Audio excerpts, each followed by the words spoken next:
Welcome, ladies and gentlemen, to Autism Fridays with Christopher Cleveland. Welcome back to Autism Fridays with Christopher Cleveland. I'm your host, Christopher Cleveland. In local news, Grant and Carbon counties have both dropped from the high transmission status they have held basically since the start of the pandemic into a moderate status. Emmerich County is now also considered a low transmission risk as well. As of recording this, Grant County has also finally passed the threshold of its first 1,000 cases, of which 981 are considered recovered, while the rest are considered active. We have had 4 deaths in all, and less than 30 hospitalizations, in contrast to Carbon having nearly 60 in total. Something I haven't done before that I would like to highlight now is that while our current total of positive case counts in southeast Utah, as of recording this, is 3,620 against 52,461 negative cases since the start of the pandemic, myself included.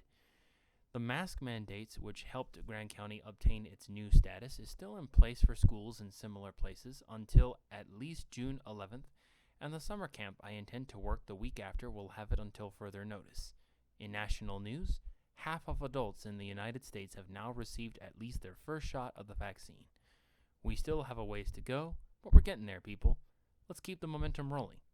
Coming up after the break, our topic of the week to kick off Safety Awareness Month, our final segment of the season. Stay tuned.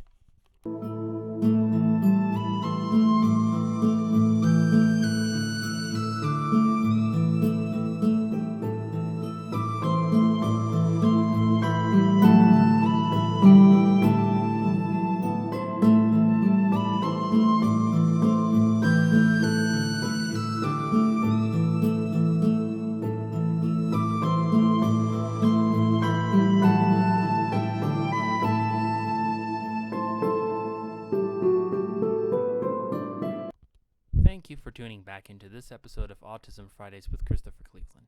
I'm your host, Christopher Cleveland. For today's topic, I wanted to call attention to including autistic children and adults in martial arts classes and how this can be effectively done. Online, I've been seeing dojos and academies on the western and eastern coasts becoming inclusive of children with autism, Down syndrome, and other differences. In my own practice, I'm proud to say that not only am I an autistic adult who assists with teaching martial arts, but I also help teach an autistic kindergartner. The reason I bring this up is because I have always been very prideful of the benefit the martial arts has provided me in my own studies. Furthermore, I have been hoping to work on a hypothesis where I believe that if 3 or more of the 5 senses are simultaneously stimulated during a period of learning, then whatever it is that you want an autistic child to learn is retained better.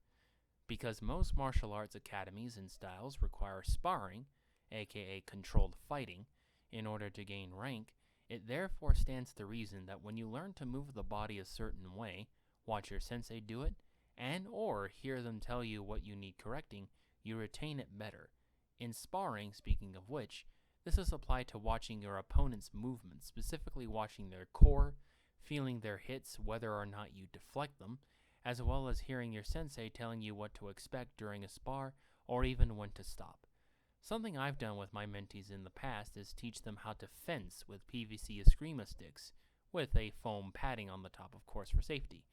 Told them something I feel could improve their technique whenever we were finished dueling, and gave them a chance to apply that improvement in watching my movements and trying to copy them, albeit sometimes having to change width on certain stances if they're smaller than I am. That said, this process cannot be effectively practiced without a layer of safety around both opponents, and thus the reason I wanted to talk about this today. As such, safety gear, as is the case with all kids, which can comfortably fit your child, work great. But the problem with relying on safety gear that a lot of people don't realize, especially when they're new to the game of martial arts, is that it can often hinder the accuracy of a strike. So what's the alternative?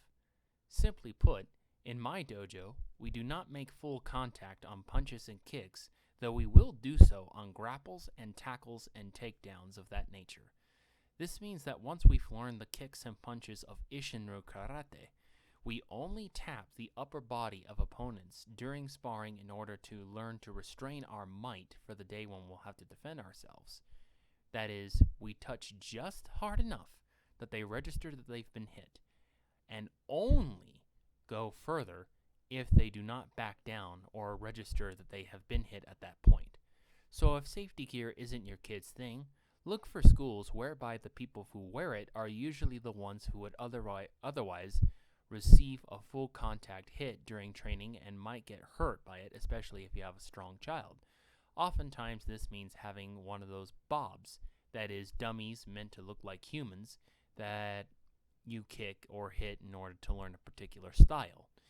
Also, there are shields that senseis will put on themselves that are designed for being kicked and punched, as well as gloves that they'll place with a circle in the middle that is designed to be the target for the form. This way, all this is to factor in that any sensory impediments they might have can be reconciled with the training if everyone else around them is wearing the gear.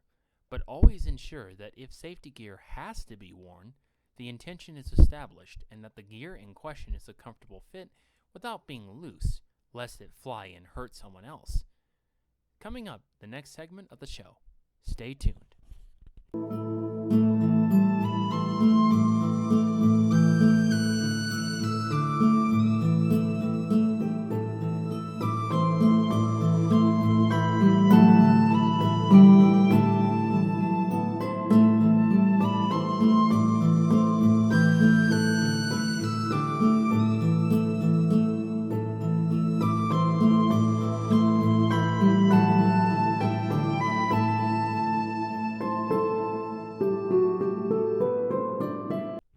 Thank you for tuning back once again into Autism Fridays with Christopher Cleveland. As ever, I'm your host, Christopher Cleveland. For a change of pace, rather than offering a meditation, I thought I would read the prologue to a manuscript I'm working on called Looking Through the Autism Veil in Education.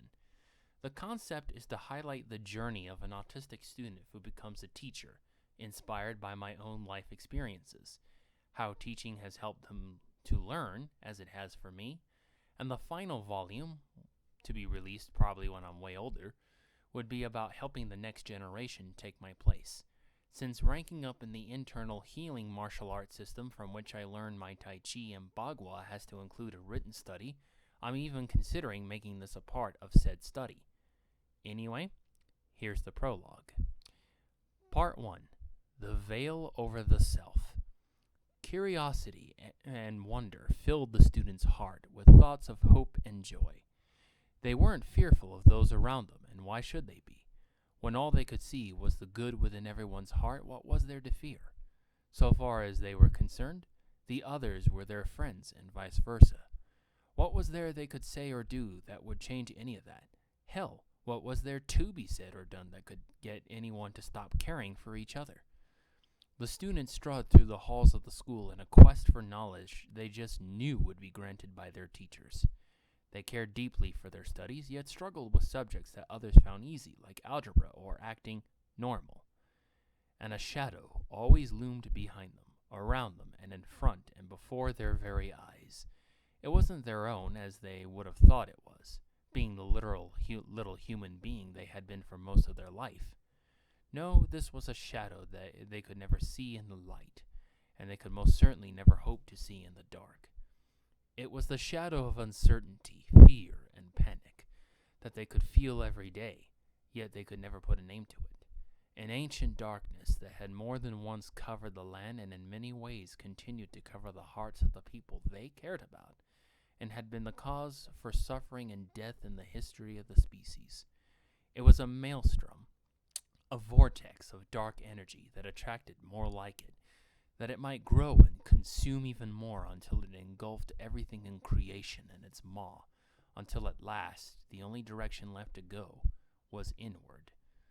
The student believed the journey of learning would be cycling through the classes, absorbing the knowledge their teachers offered and following all the protocols. Their autism had never done them wrong on things like this, never led them astray, and what they had always surmised was their purpose in life. But it could do nothing for the shadow that would follow over them for as long as they continued to change nothing about it. The journey, they would soon realize, would be about becoming capable of such introspection and insight that they could bring these observations to the surface and light the way out of the darkness for others. Not the world, no. They were no Hercules, no Perseus, no hero capable of bringing world peace.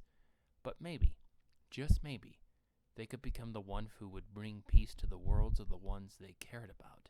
Perhaps their actions could one day mean the difference between another soul that wallowed in darkness and one that lived in Elysian peace for as long as they should have their years. That or inspire them with a purpose that would allow them not to be corrupted by the darkness that so often followed anyone who called themselves human. As the seconds of the clock rolled onward, the student went from class to class and from day to day, as though routine were the solution to the plight they would soon experience. And it happened that they were introduced to a simple little practice called meditation. Whenever they let their mind be still and wonder, they could almost feel like they could swim across the very waves of the cosmos themselves. At times, for every day after that simple introduction, they would sometimes try again in meditating, but this time to seek out confirmation of what they were certain they knew and cared about. And thus began their efforts to peel away the veils of uncertainty and chaos around the future and look into the decades that laid in store for them and their loved ones. I should follow up on that by pointing out that yes, I deliberately leave my protagonist genderless. I use no pronouns like he, she, etc. And the reason I wanted to do this was because I wanted to make it so that this character could be anybody. That anybody, anywhere, who was autistic and had similar aspirations to myself could read it and imagine themselves in the shoes of this character. Hope you like, and hope you enjoy this idea, and thank you for tuning very much. Thank you very much for tuning into the show. Have a great day, have a great week, and be safe as always. Take care. This episode has no dedication for this week. We apologize for any inconvenience this may have caused local businesses and people, and we hope to be back with one next week. Tune in and see if your business, or even you, are listed as someone that we wish to dedicate an episode to. See you next Friday on Autism Fridays with Christopher Cleveland. Hi, I'm Christopher Cleveland, creator, host, and director of Autism Fridays with Christopher Cleveland. I am a certified secondary education provider located in Moab, Utah, and I'm here to tell you about my show, Autism Fridays with Christopher Cleveland. If you wish to have optimistic, educational, humorous, fun content which holds ideas for age-appropriate discussions for your autistic child or other relative about the COVID-19 crisis and your state's related efforts to curb its spread, subscribe to my YouTube channel or join the Facebook group Autism Fridays with Christopher Cleveland today.